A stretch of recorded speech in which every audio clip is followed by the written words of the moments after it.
你成日覺得個人重重咁瞓極，都唔夠膊頭，好似擔住2斤石頭咁。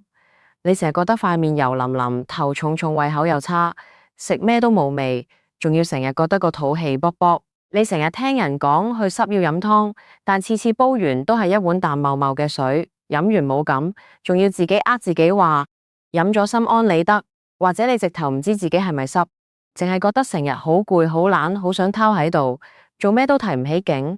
我話你知，你唔係懶，你係濕，而呢個濕唔係你沖涼嗰啲濕，係中醫講嗰種內濕，係因為你成日飲凍飲，成日食生冷嘢，成日喺冷氣房出入，搞到脾胃虛弱，運化唔到身體嘅水分，啲水就變咗綠水，氹氹轉咁困住你身體入面。你以為要去濕好難，你以為要去濕一定要飲苦苦格行嘅藥，你以為素食者冇啖好食，連煲湯都要就住。我同你講，你完全諗錯晒。今日我要介紹俾你嘅呢碗湯，係我煲過咁多去濕湯入面最神奇、最溫柔、最 powerful 嘅一碗。佢叫五子無桃腰果去濕素湯。你冇聽錯，係素湯，冇肉冇骨，冇任何動物性嘅嘢，但佢煲出嚟嘅香氣同甜度贏過90%嘅老火湯。佢嘅湯色係淡淡嘅奶白色，飲落去滑捋捋，有一種好獨特嘅椰香，仲有一種好似骨頭湯咁嘅濃郁感。你唔會相信呢個係素湯，而佢嘅主角就係一個樣衰衰但內涵爆燈嘅藥材五子無桃。五子無桃係咩嚟？佢係一種桑科植物嘅根，因為啲葉好似5隻手指咁，而果實就好似毛桃咁，所以叫五子無桃。佢主要產喺廣東廣西嘅山區，係嶺南一帶好出名嘅平民人參咯。點解咁講？因為佢有人參嘅補氣功效，但冇人參咁燥熱，溫和到老人家細路仔，甚至係坐緊月嘅媽媽都飲得。佢仲有一個好出名嘅別名叫南芪，即係南方嘅黃芪。而你最需要記住嘅係五子無桃有3大功效。健脾補氣去濕，佢嘅去濕方法唔係好似薏米咁洪水猛獸咁將你身體嘅水排走，搞到你可能會口乾會尿頻。佢嘅方法係溫柔嘅，佢係透過健脾嚟去濕你嘅脾胃強壯咗，自然有能力自己將濕氣踢走，呢個就叫做治本。但你知唔知10個煲湯嘅人9個都浪費咗五子無桃？點解？因為佢哋唔識揀，唔識處理，仲要亂咁配搭。你配錯咗寒涼嘅料落去，煲出嚟唔單止無效，仲會傷脾胃，越飲越濕。今日我就將呢個去濕素湯嘅黃金組合完整工序同埋所有嘅細節完整咁交俾你。你只要跟住做，我保證你第一次煲就已經好。飲過出面好多素菜館好。而家我哋直接入正題，睇下要準備咩材料。你最好拎定紙筆出嚟或者截圖。第一樣主角五子無桃去藥材鋪，或者啲老字號雜貨鋪，你同老闆講要五子無桃，佢就會俾你。你記得要揀嗰啲顏色自然帶淡黃色或者棕黃色嘅聞落，要有一種淡淡嘅椰子香或者奶香，呢個香氣係佢嘅標記。如果你聞到有酸味、梅味或者好刺鼻嘅藥水味，千祈唔好要，嗰啲可能係舊貨或者用硫磺燻過嘅，煲出嚟會苦，仲可能有害。份量方面，你大約用40克到50克，即係1斤左右。買返嚟之後，你要處理一下，用清水浸佢15分鐘，然後喺水喉下面輕輕咁捽走表面嘅灰塵。記住唔好浸太耐，唔好捽太大力，否則啲香氣會流失。捽完之後，如果你見到有啲幼嘅根或者黑色嘅雜質，可以用剪刀剪走。第二樣係去濕嘅另一個靈魂，腰果。你一定好驚咁，腰果唔係零食咩？點解會用嚟煲湯？我同你講，腰果係煲素湯嘅神器，係秘密武器，因為佢含有豐富嘅植物脂肪同植物蛋白。煲完之後，嗰啲脂肪會乳化，令到個湯變成奶白色，好似魚湯咁白滑，而嗰啲蛋白質就會釋放出一個好似肉湯咁嘅鮮味同濃郁感。你唔需要買嗰啲貴嘅已經調味過嘅鹽焗腰果，你要買生嘅冇焗過嘅原味腰果。份量大約係50克，即係一手揸咗腰果，唔使浸，直接落就得。如果你真係想洗，沖一沖水就夠。第三樣去濕嘅隻基本組合，赤小豆同扁豆。呢兩兄弟係廣東湯嘅常客，但好多人都會搞錯，以為赤小豆係紅豆，唔係㗎。赤小豆係細粒偏長身嘅，顏色係深紅色，中間有一條白線。紅豆係圓碌碌嘅。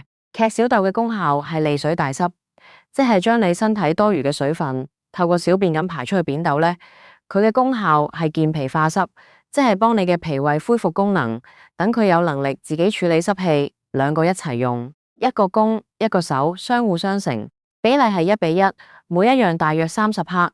你將佢哋兩個洗乾淨之後，要用清水浸30分鐘。呢個步驟唔可以偷蛋，因為如果唔浸，佢哋好難煲到淡，而且嗰層衣會令到個湯變毒，功效都出唔到。第四樣令個湯更清甜嘅要角，無花果同紅蘿蔔。無花果你揀土耳其嘅或者本地乾嘅都得，大約用2到5粒。無花果有潤肺、健脾、通便嘅功效，佢仲可以代替蜜棗，令個湯帶有天然嘅甜味，又唔會好似蜜棗咁假甜，仲有陣怪味。你記得用之前將無花果剪開1/2或者1/4，咁樣啲甜味先容易出到嚟。紅蘿蔔一條洗淨去皮，然後切大嚿，係要大嚿，唔好切細細粒，因為紅蘿蔔要長時間煲煮，切得太細會爛晒變成一劈嘢，影響賣相同口感。而紅蘿蔔嘅甜味可以好完美咁中和五子毛桃嘅藥材味，令到個湯更加平易，近人小朋友都會肯飲。第五樣係陳皮，陳皮係去濕湯嘅靈魂點抌，佢可以理氣健脾、燥濕化痰。陳皮嘅年份越高越好，5年、10年甚至20年。當然你屋企一般食用嘅普通陳皮都 OK， 你只需要一小塊，大約係1個銀幣大細，用清水浸軟，大約浸10分鐘。然後用刀刮走裏面嗰層白色嘅囊，嗰層囊會帶苦味，一定要刮得乾乾淨淨。刮完之後，你可以將陳皮切絲或者成塊落都得。你唔好睇少呢一小塊陳皮，佢嘅香氣可以將成個湯嘅層次提升到另一個境界，化解咗腰果嘅柔疏感，亦都令到個湯更加開胃。最後一樣係可以自由選擇嘅加強版材料，新鮮淮山或者康淮山。淮山係健脾嘅高手。如果你覺得自己脾胃真係好虛，成日肚瀕消化不良，你可以加大約50克嘅淮山。新鮮淮山就去皮切塊，乾淮山就浸15分鐘。淮山會令到個湯更蠻更滑，仲多一層滋補嘅功效好。所有材料準備好之後，我哋正式進入烹調嘅環節。首先你要揀一個合適嘅湯煲，最好係用瓦煲或者陶瓷煲，因為佢哋嘅保溫效果好好，可以令到熱力均勻咁齊透入材料裏面。如果冇用不騰鋼煲都得，但千祈唔好用焊煲或者鐵煲，因為藥材裏面嘅成分會同金屬產生化學作用，令到個湯變色，而甚至產生對身體唔好嘅物質。湯煲嘅大小大約係2公升左右就夠好。而家開始煲水，你倒入大約3公升嘅清水，水要一次過落夠。呢個係煲湯嘅鐵則，中途千祈唔好加水，因為一加水，溫度驟降會影響材料嘅釋出，個湯嘅味道就會變得淡而無味，仲可能會有陣水味。開大火將水煮滾，水滾嘅定義係見到水中心有大泡泡不斷咁翻滾，而唔係邊邊有小泡泡。水滾之後，將你已經處理好嘅所有材料，五子毛桃、腰果、赤小豆、扁豆、無花果、紅蘿蔔、陳皮，全部一次過放入煲入面。如果你有加淮山，都係呢個時候落。你會見到當材料落晒去之後，水滾嘅狀態會暫時停止，你繼續用大火等佢再次翻滾。當水再次大滾嘅時候，你會聞到第一層香氣，一陣好淡嘅椰子香開始飆出嚟。呢個香氣就係五子毛桃嘅標記。呢個時候你要做一個好關鍵嘅動作，就係轉最細嘅火，然後蓋上煲蓋。但係個蓋唔可以蓋實，你要留一條大約1隻筷子咁闊嘅縫。點解要留縫？呢個就係好多家庭煲湯會變道嘅原因。如果你蓋實個蓋，煲裏面嘅水蒸氣冇地方走，壓力會好大，啲水會翻滾得好劇烈。劇烈嘅翻滾會將材料裏面嘅鹹粉質同雜質打散，鹹浮喺湯水入面，令到個湯變得渾道。你留一條縫，等過多嘅水蒸氣可以慢慢咁排出去，煲裏面嘅溫度就會維持喺一個微滾嘅狀態。你會見到湯面係蝦眼水咁，即係有細細粒好似蝦眼咁嘅氣泡，輕輕咁推屈啲材料。呢種微滾先可以煲出一粒清澈濃郁香甜嘅靚湯。好，而家開始計時要煲幾耐？答案是至少1個半鐘，如果可以2個鐘就最理想。你唔需要一直喺廚房度睇住佢，也可以去睇電視去做你嘅嘢，但記住每隔30分鐘左右返去睇一睇，確保個火係最細火，確保好煲裏面嘅水分冇蒸發得太快。如果你發現水位下降咗超過一半，你可以加少量嘅熱水，但係記住，只可以加熱水，唔可以加冷水。1個半鐘之後，你返嚟廚房，你會發現成間屋都充滿咗五指毛桃嗰種獨特嘅椰香，混合住陳皮嘅甘香，仲有腰果嘅堅果香。呢種味道係任何人工香精都模仿唔到嘅，聞到都覺得個人放鬆晒。你打開個煲蓋會見到咩嘢？你會見到個湯嘅顏色變成咗淡淡嘅奶白色。呢個奶白色唔係落咗奶，係腰果嘅脂肪乳化咗嘅結果。你會見到腰果已經煲到好軟腍，用筷子一吉就穿，紅蘿蔔嘅甜味完全融入湯水入面，而赤小豆同扁豆亦都已經煲到開花。呢個時候亦可以做一個測試，用湯勺舀一勺湯，然後慢慢咁倒返落煲度。你會見到湯嘅質地係有少少掛邊嘅，即係會喺湯匙上面留下一層薄薄嘅膜，呢個就代表個湯已經夠火候、夠濃郁。最後一步就係調味，呢個好重要，你留心聽，你唔需要落鹽，一粒鹽都唔需要。點解？因為呢個湯本身有冇花果嘅甜、紅蘿蔔嘅香，同埋五指毛桃同腰果嘅醇厚，佢哋嘅味道已經達到一個完美嘅平衡。你一落鹽，反而會破壞咗呢個平衡，仲可能會帶出藥材嘅微微苦味。我見過好多人煲完湯就習慣性咁落鹽，結果一碗好地地嘅湯就咁毀咗。如果你真係覺得淡，習慣要飲有鹽味嘅湯，你可以喺自己碗入面加少少鹽，但個湯底本身千祈唔好落鹽，好熄火。你舀一碗出嚟，你先聞一下，先係椰香滿鼻，然後係陳皮嘅甘香，最後係腰果嘅堅果香。你閉上眼，深呼吸一下，你會發現呢個香氣已經有療癒嘅效果。你慢慢飲一啖，個湯係滑嘅、潤嘅、甜嘅，入口非常舒服。你會感覺到嗰啖湯由喉嚟一路暖到落胃，成個身體好似俾一股溫柔嘅力量包圍住。你完全唔會覺得自己喺度飲藥，你會覺得自己喺度飲一碗頂級嘅濃湯。而嗰啲湯渣都唔好浪費，五指毛桃就唔好食啦，佢係根嚟㗎。但係腰果、紅蘿蔔、花果全部都可以食，佢哋吸滿咗湯汁，軟軟糯糯，好好味㗎。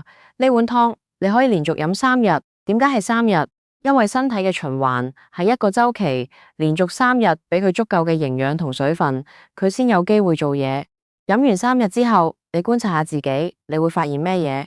你會發現你嗰種重重嘅感覺會慢慢消失。你起身嗰陣唔會再覺得好似成晚冇瞓過咁。你塊面冇咁油，頭髮都冇咁快塌噃。你會發現你嘅胃口好咗，食嘢有味，但又唔會再覺得個肚陰卜卜，甚至你會發現你嘅大便冇咁黏，唔會再唔去，咁沖廁所都沖得乾淨啲。呢啲就係身體嘅濕氣被排走嘅信號。呢個就係五指毛桃腰果去濕素湯嘅威力。你唔使再驚去濕湯好難飲，你唔使再覺得素食湯就係淡茂茂。呢碗湯會徹底改變你嘅觀念。呢碗湯仲有一個好處，就係佢性質平和，好安全。你1個星期煲1次，當作日常保健，完全冇問題。老人家飲可以補氣，小朋友飲可以健脾，你自己飲可以去濕減壓。就算係素食者都可以補充到優質嘅蛋白質同脂肪。而且呢個湯嘅材料喺一般嘅藥材鋪或者雜貨鋪都好容易買到，價錢亦都唔貴，煲1次嘅成本可能仲平過你買2杯手搖飲品。但你得到嘅係健康，係舒服，係一種由內而外嘅放鬆。所以如果你覺得自己成日攰攰地、重重地，如果你見到潮濕天就頭痛，如果你想喺屋企好簡單咁煲一碗好湯俾自己同屋企人，我強烈建議你聽日就去買齊呢啲材料，跟住我嘅步驟煲1次呢個五指毛桃腰果去濕素湯，你唔會後悔嘅。好，講到呢度差唔多時間。如果你覺得我今日嘅分享有用，如果你打算試下煲呢個湯，或者你已經諗到要煲俾邊個飲，記得喺下面留言同我講一聲。你留言我學識咗，或者我要試下，我都會好開心。仲有，如果你鍾意我呢種慢慢講、詳細講嘅煲湯教學，記得幫我哋個頻道點個讚，讚好嘅按鈕啊，就喺下面你弄一撳，就已經係對我最大嘅支持。最重要嘅係，如果你唔想錯過我之後每一集嘅煲湯教學、食療秘方同埋廚房技巧，記得要訂閱我哋嘅頻道，仲要加埋旁邊嗰個小立燈，咁樣每一次我一出片，你嘅手機就會即時收到通知你，唔使驚走寶。我會繼續喺廚房裏面陪住大家，用最簡單、最真誠嘅方法煲出最唔簡單、最溫暖人心嘅靚湯。無論係潮濕天、炎熱天定係寒冷天，我都會喺度同你一齊用湯水照顧好自己同家人。我哋下一集再見，拜拜！記得飲多碗靚湯，身體健康。